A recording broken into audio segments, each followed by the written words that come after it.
All right, pretty sure we left off. Last slide was when mentioning historically about Siddhartha Gautama.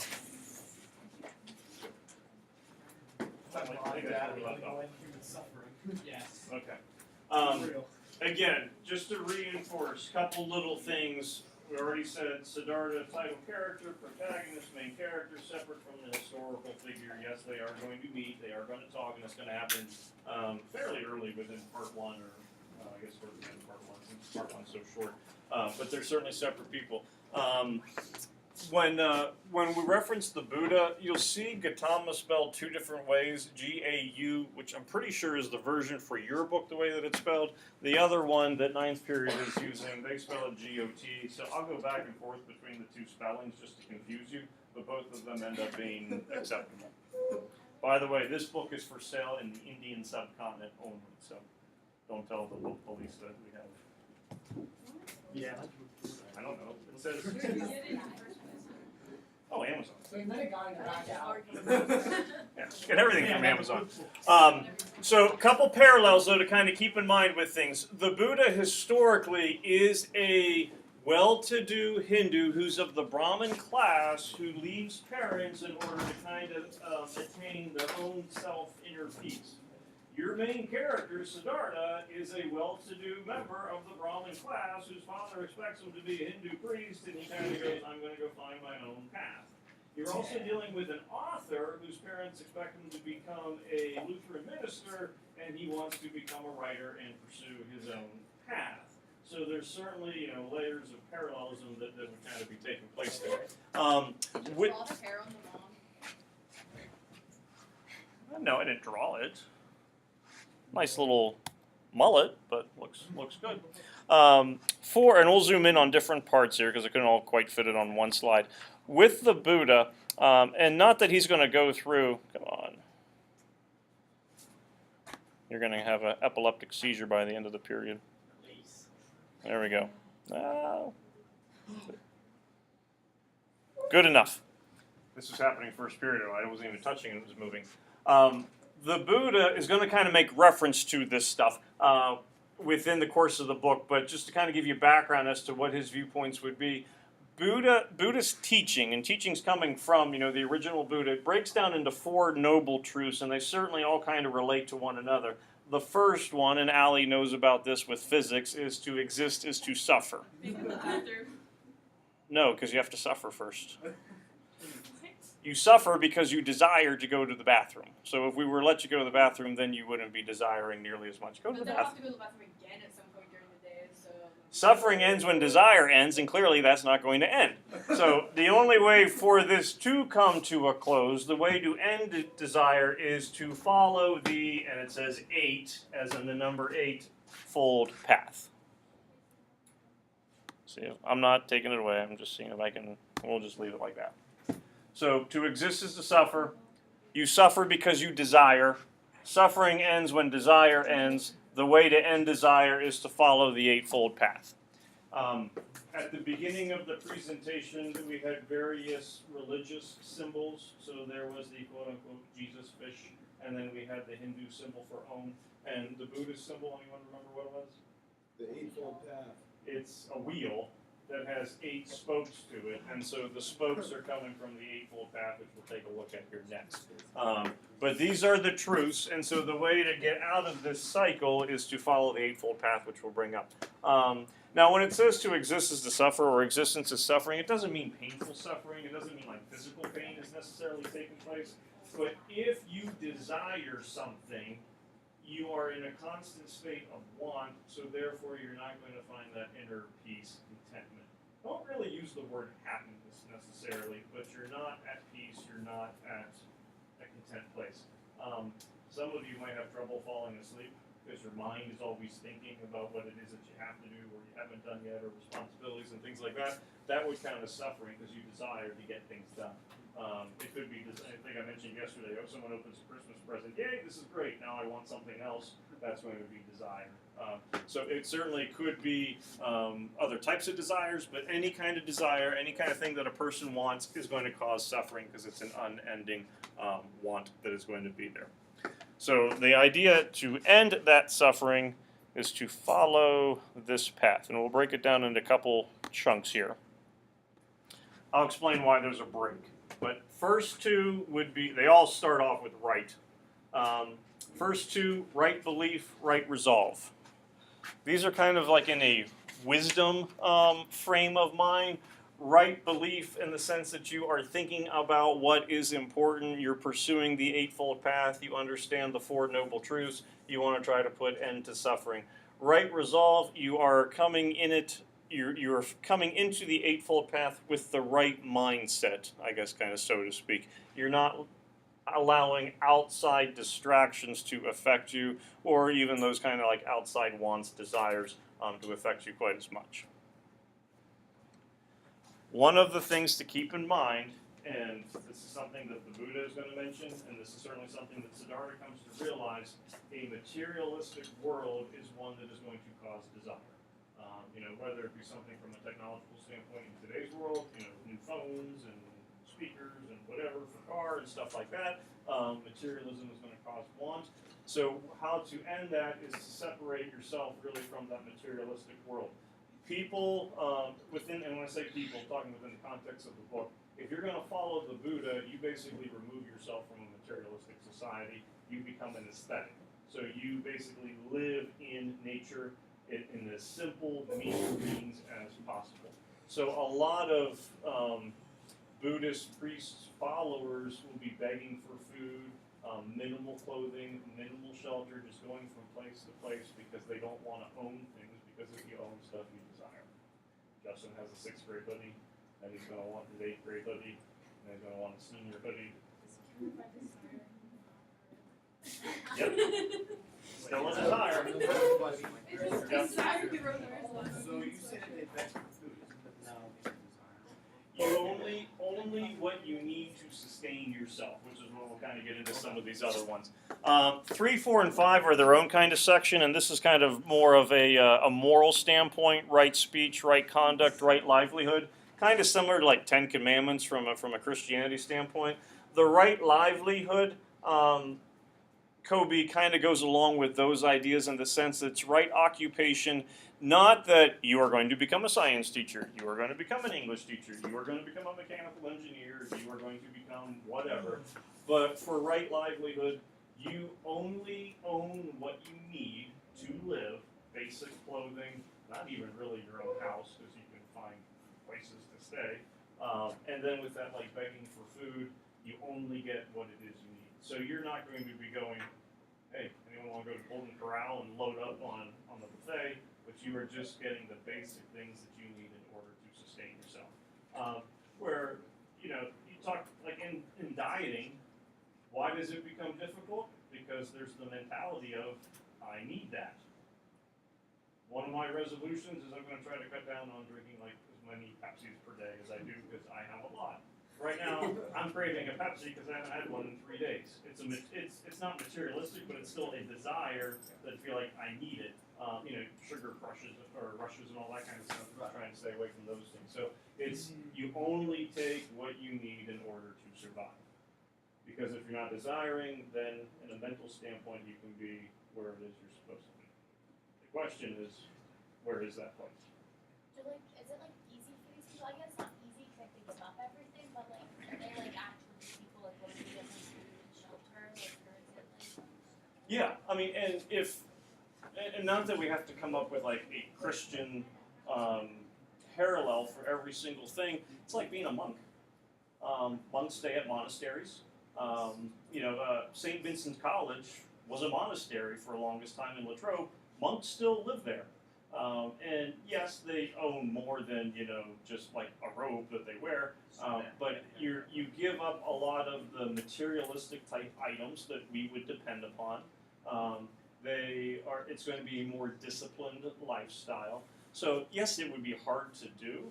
I think a person who is following that path isn't going to look at it as being difficult, but look at it as being necessary.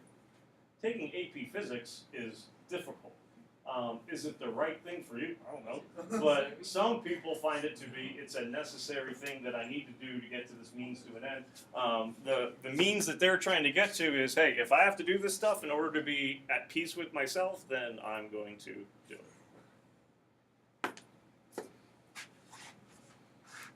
it. Nuns in a convent, similar kind of, not that you don't have shelter, but it's not your house.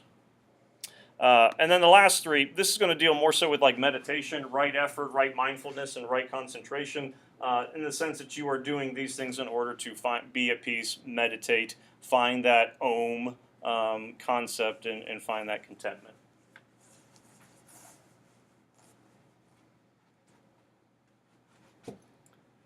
And there's certainly overlap with them, and that's to be expected. Just like there's overlap with 10 Commandments and things of that nature.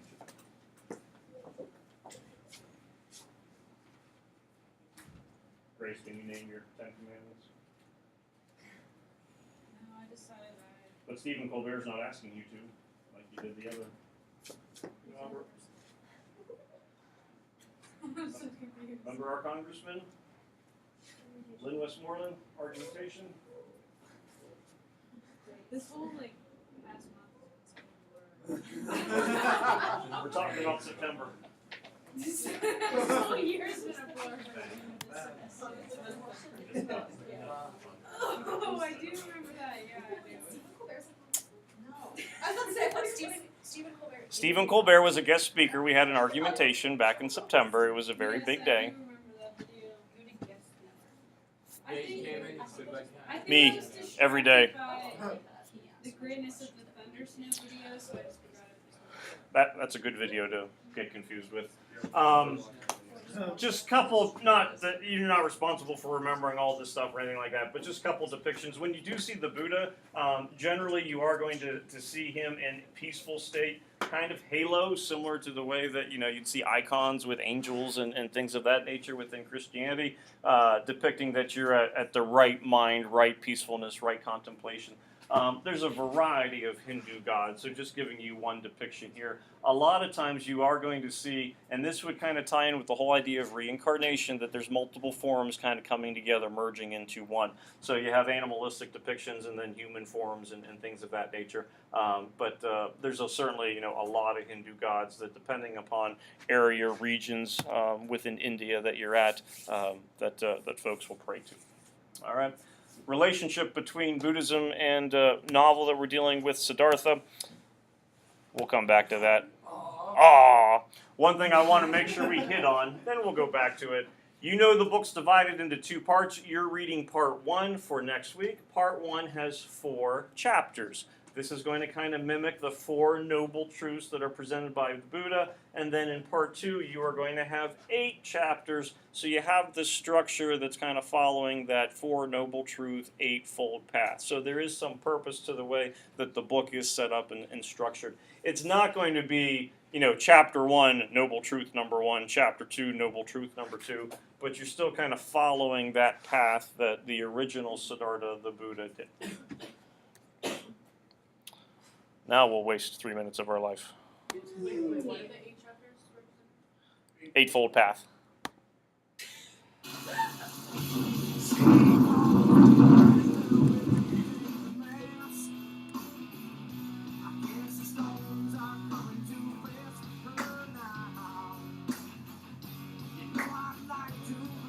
We don't clap.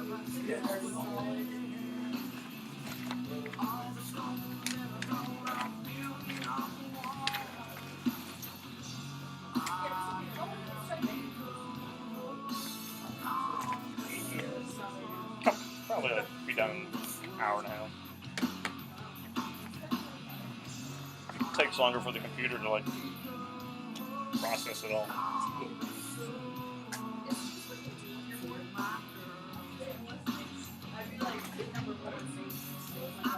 Self-experience when you achieved enlightenment. That is why I'm going on my way. Not to find a better teacher, but to find a way.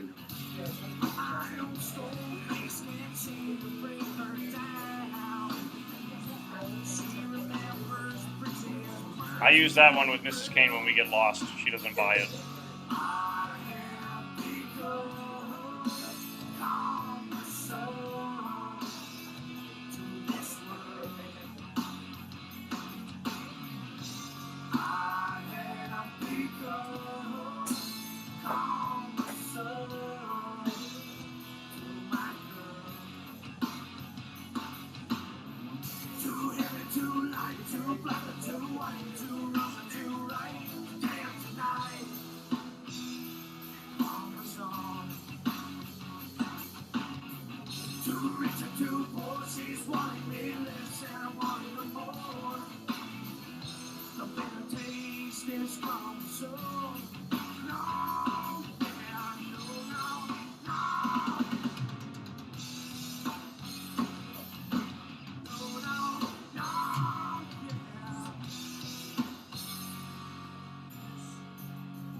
One with an arrow and a cross, regardless of the bottom, life has become cumbersome. Too heavy, too light, too black, too white, too wrong, too right, day after night, cumbersome. Too rich or too poor, she's wanting me less and I'm wanting her more.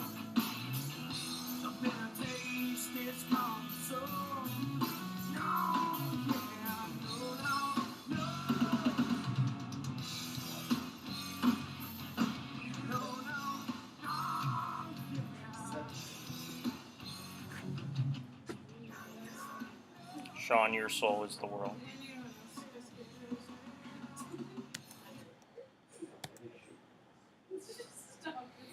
All right, couple things. Not writing this down or anything like that, but just to kind of keep in mind. While you're reading, you want to try to relate, and we got more stuff coming in after this, to relate events each chapter with Siddhartha's success or failure at accomplishing each step of the Eightfold Path, because he's going to go through this stuff after his discussion with the Buddha. Not that he's trying to become a Buddhist himself, but he certainly does look at the Buddha, the enlightened one, as being wise. There's merit to his ideas, and so he's going to try to incorporate some of those things. I would think it's a good idea to assume that Hess is presenting Buddhism as a framework for his novel. Hess is German. He's born in Germany in 1877. His parents are missionaries in India. So he is certainly immersed in the Indian culture, both Hinduism and Buddhism, and he's going to include those things into his book.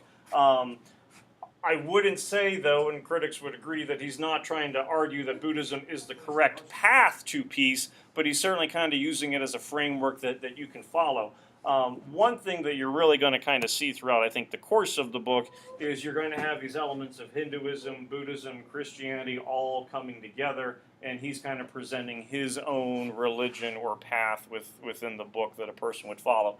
So I would say the book is meant to be didactic in that you're supposed to learn something from it. I wouldn't say, though, that he has a specific lesson or end that Justin must come to agree and understand in order for it to be successful in Hess's mind. Some characters, and pretty much they were all introduced within the video. There's not a ton of characters to keep track of, so that makes it somewhat easy. Your first two are going to be Siddhartha and his best friend Govinda, which will come up next. Siddhartha, etymology, name means he who attains his goal, which, hey, the enlightened one, we're assuming he attained his goal, so he had a good name. He is named after, or we would at least assume, named after Gautama Buddha, the founder of Buddhism. He's our main protagonist. He is trying to also attain his own goal of finding his own right path in life. His best friend is Govinda. Again, etymology, keeper of the cows. Cow in Hinduism is sacred, so there is certainly some religious meaning, interpretation to it, religious calling, which is something that Govinda is going to have to deal with throughout the course of the book. Govinda is a guy who's going to kind of come and go. You'll see him, then he'll go away, then he comes back, he'll go away, come back. But they are friends growing up. When the book opens, you're looking at Siddhartha and Govinda being like 18, 20 years old. So not full-blown adult, but certainly older than like a Holden Caulfield type character. Think of it as like Justin and Sean. Aw, buddy. Justin doesn't have the same outlook on it that you do. You do have the Buddha, which we've already mentioned, the founder of Buddhism, so I think we're okay with who he is. Kamala, you're not going to meet until part number 2, but she's going to be love interest for Siddhartha as the book continues. Her name, Lotus Blossom, you can kind of think of her as Daisy a little bit for if you were a Great Gatsby reader. Every time I heard someone with Daisy, I thought of Princess Daisy from Oh, I thought it was Daisy. And then there's 2 more, Kamaswamy and Vasudeva. There's going to be more part 2. Part 1 you'll be okay. And part 1 Wednesday. So don't finish reading essay first and foremost. Take care of that first. You should be okay. Wait, there are no lunch bells today. By the way, Everything. Everything. You should know this. Oh, yes, I worked with you yesterday. Yo, wait. What part am I thinking of in SpongeBob when I'm playing the bells? Correct! Oh, wait, it's the band. It's the band. What? Yeah, that's it. Probably just get used to it. Excellent choice of songs. Great song. But he liked it. I'd still think your bottom would be excellent.